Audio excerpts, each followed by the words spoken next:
What's up, y'all? Today I want to talk about finding your identity in Jesus Christ. Like, what does that even mean? People say it all the time.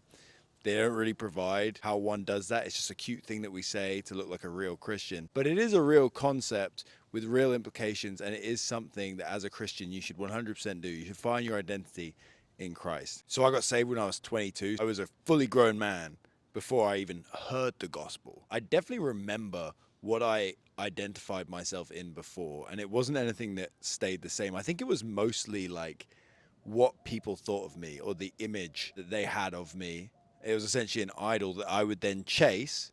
Some people it was a good image, in which case, I actually upped my game because I was trying to replicate what they already thought of me. And some people it was a bad image, so I was either trying to change it or that was my character. I was the class clown. I mean, I was constantly bullied growing up, and I look back at it and it's because I found my identity in whatever that person wanted me to be.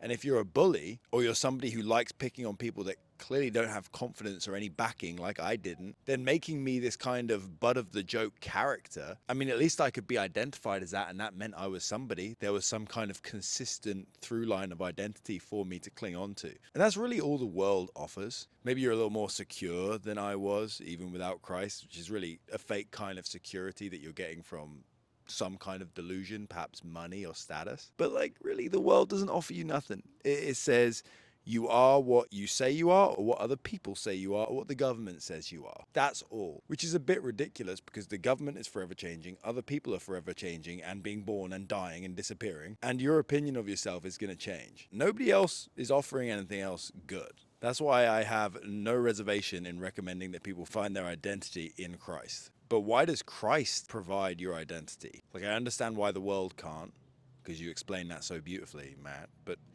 why does Christ provide something then? Well, let's go back to Exodus chapter 3 real quick, where Moses, having spent 40 years in Midian, sees a bush that is on fire, but it is not burning up, and he approaches it, and it turns out to be God. He ends up having an interaction with the Lord himself. And when Moses asks, "Who should I tell them that you are?" God says, "I am who I am." What does that mean? Essentially, God is saying that he is the origin of all identity. He is the original uncaused identity, the original uncaused being from which all other things find who they are and gain their identity. He is unchanging. He is uncaused. He is independent of any other entity.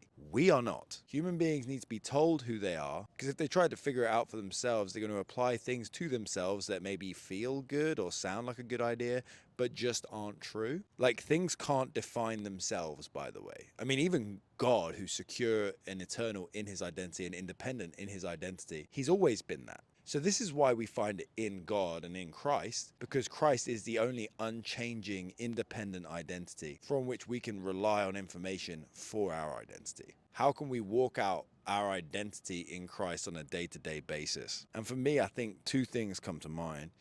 The first is knowing where our salvation comes from. The Bible tells us that we're saved by grace through faith, and not of works, lest any man should boast. So if you're going to understand who you are now as a born again man of God, child of God, because by the way, you are a new creation. So it's not just your identity from before you were saved, but now you've been redeemed and reconciled unto the God of the universe, your creator. Now who are you? And to understand that, you have to understand your salvation. You have to understand that it was earned on the cross and that you are identified in Christ. You're not identified based upon your own righteousness, but you're identified in the righteousness of God. 2 Corinthians chapter 5 verse 21 says, "He who knew no sin became sin so that in him we could become the righteousness of God." What we decided to do with our identity is rebel against the God of the universe, the God who created us. But what Jesus did was he walked the earth sinless and died the death on the cross that we should have died, so that we could find ourselves righteous in Christ. Because human beings, we're made in the image of God, which means we're made to be righteous. We're not made to sin or be amoral. We are made to be agents of righteousness. But we've all rebelled against God in our own specific ways throughout the whole of our lives. We're still made in the image of God, no doubt about it. Our value hasn't changed. That's the tricky thing.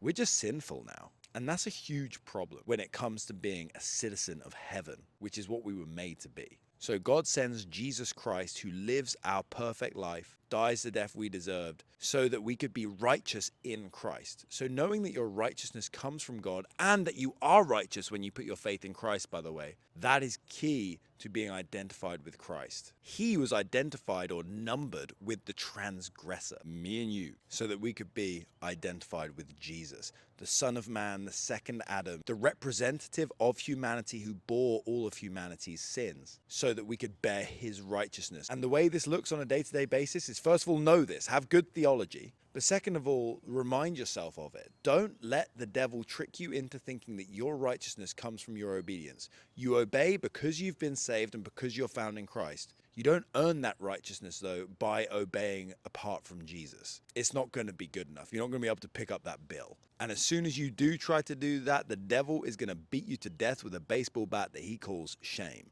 You're going to be locking God out. You're going to be saying, no, I want to be righteous apart from Christ. And you're going to be really confused about your identity as a Christian, because instead of receiving all that Christ has, rejoicing in him, praising, thanking him for his work, you're going to spend your time elevating yourself, patting yourself on the back, and you're going to be real confused about your identity again. Number two, it's the way we love as Christians. Christians can literally be identified by the way they love other people. How should Christians love people? Well, they should love people with what's called agape love. When Paul says love never fails, he's not talking about the feelings of eros, like sexual or romantic love. He's not even talking about what all human beings experience, like friendship or family. He's talking about love that comes from God. He uses the word agape. This love never fails because God isn't attached to the world's economy of love. And what I mean by that is the way the world works when you don't know Jesus is that you love people so that they love you back. You do things so that you can get something back. You only have what you've already received from other people. So there's a huge limit to how much you can actually do for other people. That's why one of the world's most popular mantras nowadays is don't love people who don't love you back. That's completely opposite to what God teaches and what you can actually do in Christ. When I proposed to Mia, I proposed with two verses, and one of them was John 13:34. A new commandment I give you, that you would love one another just as I have loved you, that you would also love one another. The verse after that, John 13:35 says, and this is how they will know you are one of my disciples, that you've loved one another. Let's think about the love that Jesus gave, the love that he modeled. It was a love that got up on the cross and died for the sins of those who were torturing him, could have called down legions of angels to wipe out the earth, and he could have gone back up to heaven, but instead said, Father, forgive them, for they know not what they do, as he's bleeding out, being spat on, punched, stabbed in the side, all of this. This is the model of love that we've been given as Christians, and if we find ourselves in this love, that's what it means to find your identity in Jesus. You're plugged into God. You have eternity with the Lord ahead of you. He's your provider. He's your protector. So when people take from you, you don't need to get your lick back. If I had a son and he gave away his sandwich to a homeless person, he can guarantee that he's still going to eat, because I'm going to make sure that he don't go hungry, because he's one of mine. And what he's given, he gave out of love, knowing that his father will take care of him. In the same way, we're called to love without any conditions at all, because we know God is unconditionally loving us and has done our whole lives. You don't get this without Jesus, I promise. You can't do this if you don't know him. You're always going to have to tally up, or you're going to do something loving so that other people see you as loving.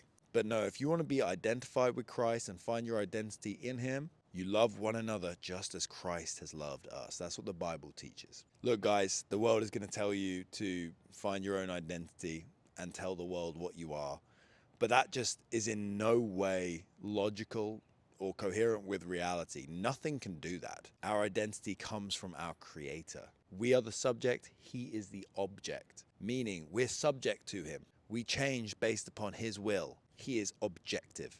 He doesn't change. He is the foundation for all of reality and all of identity. And we find ourselves in him. Thank you so much for watching. Make sure to like, comment, and subscribe, and we'll speak to you soon. Take care.